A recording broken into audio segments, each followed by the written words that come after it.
I always say I love having guests on the show, but I'm particularly excited about our guest today because I have had a chance to get to know the students that are on our show this morning who have all participated in the Young Entrepreneurial Academy. That's an initiative of the local Chamber of Commerce here. And they're going to tell us all about the businesses that they've created and a little bit about the program. So our time will go quickly this morning. So I'm going to introduce our students. They're going to tell you who they are, where they're from, what school they are from, and a little bit about the businesses that they've created. And we will start with Sarah Beatty and Cheyenne Hall. You all have created a business together. So tell us a little bit about yourselves and about your business. We're seniors at Pulaski County High School.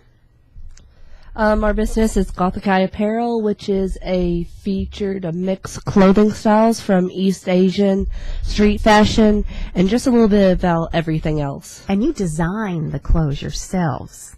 Yes. So why Gothic Eye Apparel? Why this business? Why did you want to create this business? And it's all online, is that correct? Everything can be purchased online or will be able to be purchased online. We wanted to create this because what we wanted was to give something that our customers and even us ourselves wanted to have, because the certain type of clothing that we want to wear is not able in this type of area. Like, it's not featured, and it's really hard to buy stuff since it's super expensive, and we want to make it affordable and really, really durable for our customers that we want to have.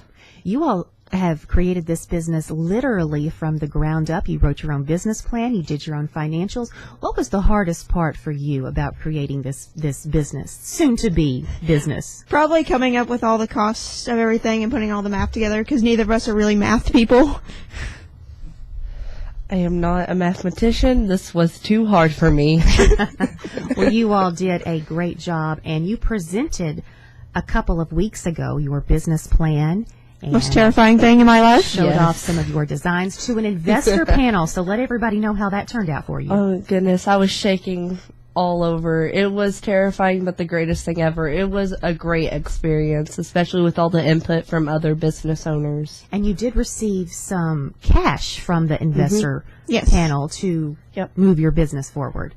Yep, we got $500 from the investors, and then another $500 from Sam's Club, which was great. We're going to be able to get more stuff for our business and help us bring it up more to reality. You all, again, participated in the Young Entrepreneurial Academy this year, your first time. What will you take away from your experience? I feel like I'm a better public speaker now. Used to, I was really bad at it. I'm a little more comfortable now. What I took from it is that you don't have to give up. Like, we were able to create something that just came from our mind, and we're turning it to reality, which is really, really neat. And I think it's really cool that this program that we have, and it's a great opportunity for other students. So they should definitely think about it. So what are the next steps for you? Once again, tell everybody your business. Can they find you online or on Facebook? Where will you go from here? What we're going to go from here is once we set up our website and everything, I'll be in charge of social media pages. We're going to have Facebook, Instagram, Twitter pages, so everyone can contact us this way. And it's Gothic Eye Apparel. Gothic Eye Apparel. That's your business, and you all had great designs and will make some great clothes, so congratulations on your business. Caleb Krubaugh, good morning. Good morning. Let's talk about your business. Again, tell everybody what school you're from and all about your business. Well, I'm an 8th grade student at Somerset Christian School, and I'm the CEO of Hillside Sheep Dairy.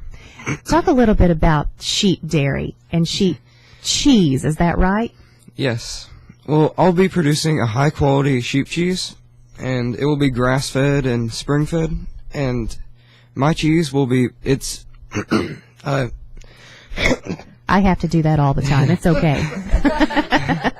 But sheep milk is, compared to cow or goat milk, has a much greater nutritional value to it, and it just tastes so much better. And it's great for cheese making because it has a higher fat content. Can you find cheap cheese around here? Right now, the first dairy sheep were brought overseas just 25 years ago. So right now there's only one sheep there in Kentucky. I learned a lot from your presentation. You, just like Sarah and Cheyenne, you created your business, you developed it, you wrote your business plans, you did your financials. I think one of the most interesting things I learned from you, Caleb, was that llamas guard sheep. Yes, I do have a llama that guards And my you sheep. have a llama. Yes. From coyotes and other predators.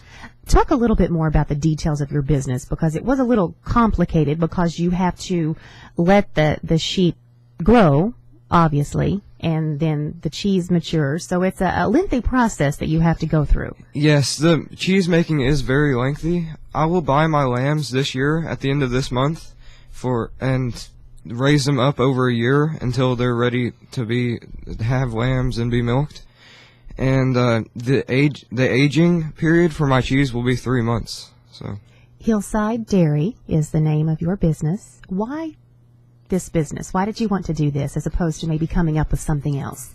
Well, I've been living on a farm for about a year now, and I've raised meat sheep and lots of other animals. And I just wanted to produce a better, higher quality product, and that will make a better profit. What was the most difficult part of this experience for you going through the Young Entrepreneurial Academy, creating this business? What did you find most challenging?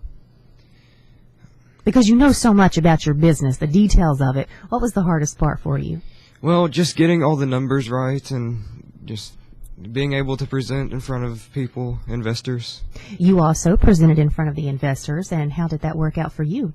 It was very good to see what they thought of my business and what they thought I needed to change. And you also did get some cash from the investor panel to move your business forward and begin your business journey. I got $1,000 from the investors. And with the competition, we had 4 businesses to compete for the investor panel, and they did choose a winner to move forward to the next competition, and we'll talk with him in just a moment. But you came in second. Yes, I did. What will you take away from this experience? Did you enjoy it? Did you learn a lot from it? Yes, I did enjoy it very much, and it's just helped me so much in getting this business started up and running. Well, Sarah, Cheyenne, and Caleb, congratulations to all of you. Your business plans were great, and we look forward to seeing what you do in the future. And we will talk with Justin Mayfield and Andrea Martinez. They are 2 of our other entrepreneurs a little bit later on in the show. You are listening to Mid Mornings with Amy, presented by the Mohole of Somerset. Well, welcome back to Mid Mornings with Amy. It is Tuesday, April the 7th, 8:46 in the morning, and we are talking with some students who have participated and graduated from the Young Entrepreneurs Academy. It's an initiative of the Chamber of Commerce here in town that helps students create business plans, develop their own business, and get that entrepreneurial spirit. And we're talking now with Justin Mayfield and Andrea Martinez about their business. So, Andrea, let's start with you. I was honored to serve as your mentor, so I got to know your business a little bit better than some of the other businesses. But, Andrea, tell us a little bit about yourself, what school you're from, and about your business. I am a sophomore at Southwestern High School, and my business is Cookies That Give, and I bake creative cookies to sell at Southwestern High School football games and in bulk for individuals who personally want to buy them. I also sell them at community events in Somerset.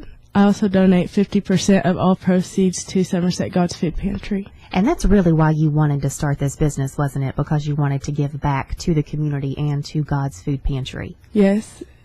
I always loved helping my community, and that's what inspired me to go into making this business. Why cookies? You obviously love to bake, but why cookies as opposed to something else? I know that everyone loves cookies. I don't think anyone could say they don't. So I know that they could definitely sell, and I know that I love cookies and making them. So that's why I chose cookies. You're still planning to sell the cookies at Southwestern High School football games, correct? Yes. Tell everybody a little bit about your cookie packages and how much they can expect to pay for Andrea's cookies. For 3 cookies, they are $1.50, and you can also buy cookies in bulk for $25 for an order, and that will be $15, I believe, and that's how you would order them in bulk. You're also planning to have a website, is that right, where people can maybe go online and order your cookies if they want more than just 3 or if they can't come to a football game? Yes, I'll sell them online on Facebook, or you can place an order through my email. I also have my own website that they can order the cookies from. And you'll be baking all the cookies yourself, right at your own home for the most part, right? Yes, I also have volunteers from different places who are willing to volunteer to bake. Just like all the other students, you started your business. You came up with your business plan, your financials. What was the most difficult part about this experience for you? I think just making sure everything was clear and correct, and making sure that everything was down to where it's supposed to be for the big day. And the guidelines that you all had to go from were pretty stringent. You had very strict guidelines that you had to follow and make sure that your business plans followed. So would you recommend, Andrea, that other students go through this program too? What did you take away from this experience? Well, I would definitely recommend this to other students because it's an amazing program, and what I take away is that you can do anything you set your mind to. At times I thought I wouldn't be able to do this, but going through the program I realized that it was possible, and if I just stay clear to what my main goal is, that I would be able to finish the program. You presented in front of a panel of investors too, and what did the investors give to you? They gave me they made me feel as if my business was going to be a success, which I do feel it will be. And you brought them cookies, and that didn't hurt. But they also gave you cash to move your business Yes. forward. How much money did you get from the investors? $863. And all of that money will go towards Cookies That Give. Andrea, thank you. Justin Mayfield, how are you? I'm good. How are you? Let's talk about your business. I am the CEO of Justin's Johns, which is a portable private toilet that anybody can take with them anywhere. You didn't bring it in this morning. I was hoping we could take a picture. Yeah, I probably should have. How did you come up with this idea? First of all, let everybody know what school you're from, and then how did you come up with Justin's Johns, the idea? I'm a senior at Pulaski County High School. The idea I came up with was thought up by my mom and myself, and she needed somewhere to go to the bathroom, and we were on the lake. You know, you go out there, you go fishing, you get to your fishing place, and, well, you got to go back because you got to go to the bathroom. She was interrupting your fishing. She was interrupting my fishing, yeah. Yeah. And Talk about the design of the Justin's Johns. well, it's not just a bathroom. It can be a changing room also. So you can take the bucket out and actually, you know, do whatever you need to do, whenever. It's literally portable. It's And literally people will portable. have to put it up and construct it a little bit, but you've got pieces that work very easily. Yes. And so it shouldn't be too big of a problem. And you're going to have some of the pieces patented, is that right? Yes, that's right. We're actually going to patent them as soon as possible. Patent pending, matter of fact. So. Again, talk about the design, because the design is what makes this different from other portable potties, I guess, whatever you want to call them. So what it'll be is this. The whole idea is to be able to put this into the bucket. That way you can take this anywhere. You know, if you need it, whether you're hunting or tailgating, you know, you can take it with you. So you don't have to wait in long lines at, you know, the porta potty at tailgating or football games or something like that. You put it up, you take it down. It does have a curtain around it Yes. so that you do have some privacy. Yeah. So what was the most difficult part of this competition for you? It was a competition and a learning experience. What was the hardest part for you? The hardest part was probably getting all the numbers right. You know, it's just some of this stuff as a kid, you know, you're going to learn. That's what it's all about. And you just, with the help of the mentors, you get some really good guidance as to what needs to be right. Where will you go forward now? What's next steps for you? You did win the competition from the investor panel. They did choose your business to move forward to Rochester, New York. So in a few weeks, you'll go to New York, present your business there, and in the hopes to be the regional champion. So aside from that, that's coming up immediately. But where do you see your business 6 months from now? 6 months from now, hopefully somebody within that time period or later will partner with me, and hopefully I can, you know, give them a share or something. That way, you know, I'll still have, say, 51%. That way I'm still technically the owner. But, you know, I'd like some help, somebody that can really get me going. Aside from winning the competition, what did the investors give you in terms of money? They gave me $1,000. And now I'll go to New York, as you said, and hopefully we'll do good enough there to where we can go. I think it's to Washington, D.C. So we'll see how far it goes. And I hope it goes a long way. Bringing your mom with you, the woman who helped Yes. Yep. come up with your plan. Yep. Justin, thank you so much. Justin, Andrea, congratulations to you all and your business as well. And we want to thank all the students, Sarah, Cheyenne, Justin, and Andrea, for coming in on their spring break. They were here about 8:15 this morning, so everybody got up early to come on Mid Mornings with Amy, and I'm so glad you're here. So proud of you. You all have a big day coming up. Andrea, you'll be at the Chamber of Commerce luncheon later today. Yes. And Justin, what will you all be doing there? We'll be actually going through and presenting. Like, if anybody is coming to this, we'll have boards set up, and you'll be able to come by and talk to us, and we'll be glad to talk to you. So come to the Chamber luncheon today. That begins at noon at the Center for Rural Development, and you can meet the students and see their business plans at the Chamber luncheon later today. Thank you all so much, and we'll be right back on Mid Mornings with Amy. Thank you all for joining me this morning on Mid Mornings with Amy. We've had a great morning talking with some wonderful students from our area about the businesses that they've created. Dolores Dalton and Farah Rao, you all help with this program. And Dolores, just talk about the students and how they've progressed over the past several weeks with their businesses. Well, it's exciting to see the students come in. It's a 30-week program, so it's a long program, and they come in and they're really shy. They hardly talk to each other. And when we get to this part of the program, we see that the students are able to present themselves. I mean, they just blossom, and we're so very proud of them to come through a 30-week program. The Young Entrepreneurs Academy, Farah, is a great program, and would you suggest that other students go through this too? Oh, I've already been approached by several teachers that want us to come into the schools and present to the students. So, yeah, it's such a wonderful program, and we hope that we get many more. Dolores, Farah, thank you for your leadership, and come by and see the students today at the Chamber Luncheon at noon.